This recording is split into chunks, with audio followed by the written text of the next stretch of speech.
Welcome back, everyone. You're watching Trending Update USA, and I'm Steffan.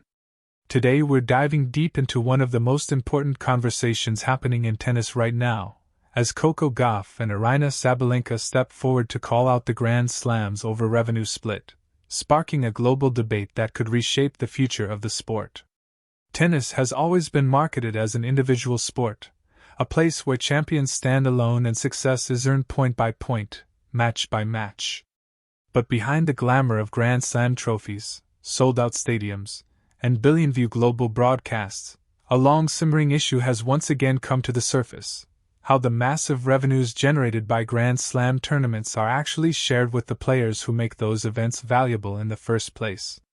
When two of the biggest stars in women's tennis, Coco Gauff and Aryna Sabalenka, publicly raise their voices on this issue, it signals that this is no longer a quiet locker room discussion. It's a movement. Coco Gauff, already a US Open champion and one of the most recognizable faces in global sport, has never shied away from speaking her mind. At just 21, she represents a new generation of players who are not only focused on winning titles but also on understanding the business side of tennis. Gauff has repeatedly emphasized that while players are grateful for the opportunities Grand Slams provide, gratitude should not replace fairness. In recent comments, she highlighted how Grand Slams generate hundreds of millions of dollars annually through broadcasting rights, sponsorships, ticket sales, and digital content, yet players receive only a fraction of that total revenue compared to athletes in other global sports leagues. Aryna Sabalenka, the world number one and a multiple Grand Slam champion, echoed those concerns with striking clarity. Known for her power on the court and her emotional honesty off it, Sabalenka pointed out that tennis players carry unique financial risks. Unlike team sports athletes who often have guaranteed contracts, tennis players must cover their own travel, coaching, fitness teams, and medical expenses. Even at the top level, those costs can be enormous.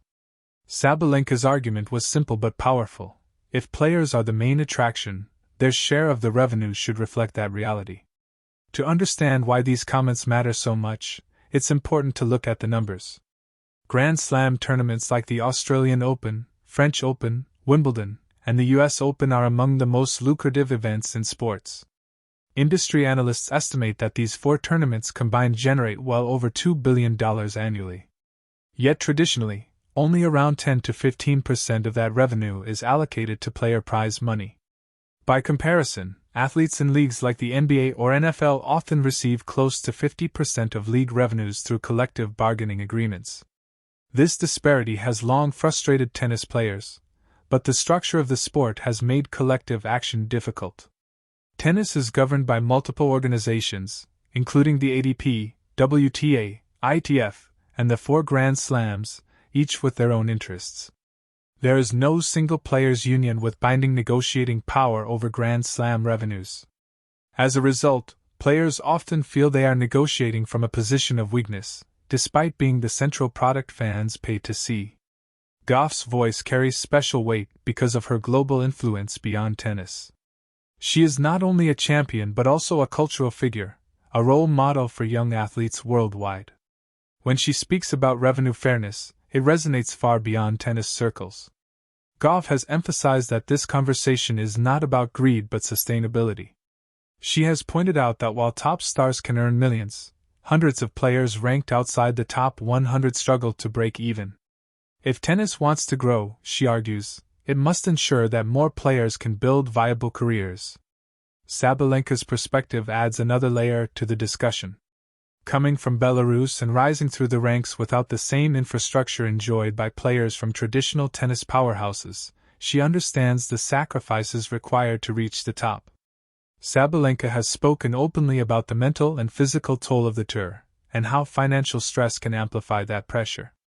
Her support of a more equitable revenue split signals that this is not a niche concern but one shared by players across backgrounds and rankings. The timing of these comments is also significant. Tennis is currently experiencing a commercial boom. Streaming platforms, social media, and global sponsorship deals have expanded the sport's reach like never before. Younger fans are engaging with tennis content on TikTok, Instagram, and YouTube, driving new advertising revenue. Gauff herself is one of the most followed athletes in the world, generating immense value for tournaments and sponsors alike. Players are increasingly aware of their own market power, and they are asking why that power is not reflected in revenue distribution. Grand Slam organizers, for their part, argue that revenues must cover more than just prize money. They point to infrastructure costs, facility upgrades, staff salaries, community programs, and long-term investments in the sport. They also note that Grand Slams reinvest profits into national tennis federations, supporting grassroots development. While these points are valid, critics argue that transparency is lacking. Players often have limited insight into how revenues are allocated, fueling mistrust and frustration. This is where Gauff and Sabalenka's comments become a catalyst.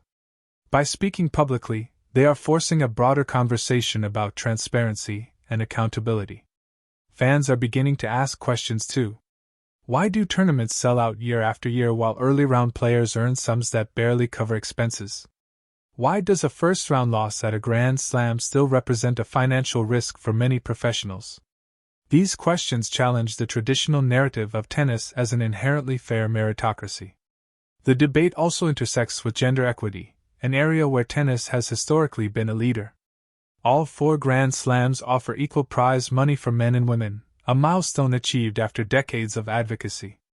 However, players now argue that equal prize money is only part of the equation.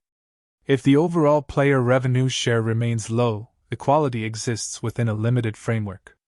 Gauff has subtly highlighted this point, suggesting that true progress requires looking beyond surface-level equality to systemic fairness. Another important angle is the role of fans.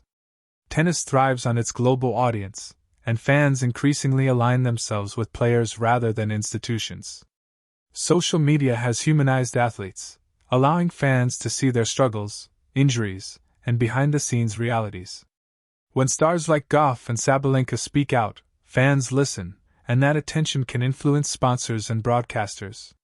Public pressure has historically driven change in sports, and tennis may be approaching a similar turning point. Some former players have voiced strong support for Gauff and Sabalenka. Legends of the game have noted that these issues existed during their own careers but were harder to address without today's platforms. They praise the current generation for being more informed and courageous. Others caution that change will require careful negotiation to avoid unintended consequences, such as reduced investment in lower-level tournaments. Still, there is broad agreement that the status quo is unsustainable. The question now is what happens next. Will Grand Slam organizers engage in meaningful dialogue with player representatives? Will there be moves toward a more formalized collective bargaining structure? Or will incremental prize money increases be offered without addressing the underlying revenue split? Gauff and Sabalenka have not issued ultimatums, but their words suggest that patience is wearing thin. What makes this moment especially compelling is that it reflects a broader shift in athlete empowerment across sports. From basketball to soccer to cricket, athletes are demanding a seat at the table. Tennis, with its individualistic culture, has been slower to adapt, but voices like Gauff's and Sabalenka's indicate that change is coming. They represent a generation that understands its value and is unafraid to ask hard questions. For young players watching around the world, this conversation is inspiring. It shows that success is not just about trophies but about shaping a fairer system for those who follow. For fans, it adds depth to the sport, reminding us that every forehand winner and dramatic tiebreak exists within a complex economic ecosystem. And for the institutions that govern tennis, it is a wake-up call. As the season progresses and attention turns to upcoming Grand Slams, this issue is unlikely to fade. Media scrutiny will increase, player voices will grow louder, and negotiations, formal or informal, will intensify. Whether or not immediate changes occur, Coco Gauff and Aryna Sabalenka have already achieved something significant. They have shifted the narrative. Revenue split is no longer a taboo topic. It's a central question about the future of tennis. Here on Trending Update USA, we'll continue to follow this story closely, breaking down every development and bringing you the voices that matter most. Because at the end of the day, tennis is not just about tradition or profit. It's about the players who dedicate their lives to the game and the fans who support them every step of the way. This debate is far from over, and its outcome could define a new era for the sport we love.